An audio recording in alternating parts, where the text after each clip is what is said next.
দর্শক, আমরা এখন উপস্থিত হয়েছি মাগুরা পৌরসভার নিজ নান্দোয়ালি মধ্যপাড়া সহ আমাদের পৌরসভার সবথেকে বৃহত্তম যে ওয়ার্ড সেটা হচ্ছে নিজ নান্দোয়ালি।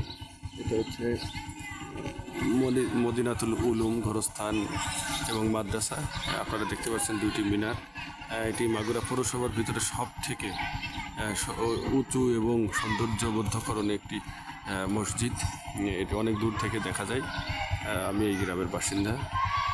আপনারা দেখতে পাচ্ছেন সব থেকে উঁচু যে মিনার, চতুর্পাশে মিনারের যে ফাঁকা আছে আজানের মাইক দেওয়া। আরও ভালোভাবে আপনাকে দেখানোর চেষ্টা করব। এটা হচ্ছে এই মদিনাতুল উলুম গোরস্থান মাদ্রাসা আর যে কবরস্থান আপনারা দেখতে পাচ্ছেন, অনেক বড় আয়তন। কিছুদিন আগে এই গ্রামের মাদ্রাসার যে কর্তৃপক্ষ, এই মদিনাতুল উলুম মাদ্রাসার যারা কর্তৃপক্ষ, তারা কিন্তু এই যে দেখতে পাচ্ছেন ফাঁকা জমিটা, এই জমিটাও কিনে নিয়েছে। আগে এও অনেক কবরস্থানের জন্য নির্ধারিত জায়গা অনেক বড় ছিল, তারপরে আবার কবরস্থানের জন্য জমি বৃদ্ধিকরণ করা হয়েছে এবং এটা নিজ নান্দোয়ালি গ্রামের জনস্বার্থের জন্য করা হয়েছে। গ্রামটা অনেক বড়, লোক সংখ্যাও অনেক বেশি। আমরা বিপরীত দিক থেকে আপনাদেরকে একটু দেখাই। এই যে মিনার দেখতে পাচ্ছেন আর দুইতলা মসজিদ। আমি সামনে গিয়ে আপনাদেরকে আরও ভালোভাবে দেখানোর চেষ্টা করছি। নিঃসন্দেহে আমি বলতে পারি যে এটা আমাদের গ্রামের একটি ঐতিহ্য ধারণ করে এবং ঐতিহ্য বহন করে।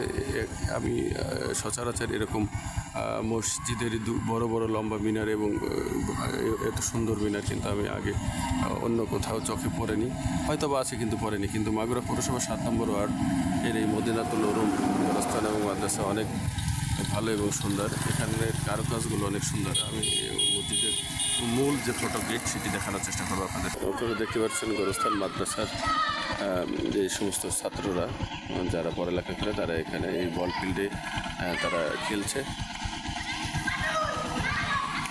মদিনাতুল উলুম মাদ্রাসার মূল ভবন, এটি হচ্ছে মদিনাতুল উলুম মাদ্রাসার মূল ভবন, মূল ফটক।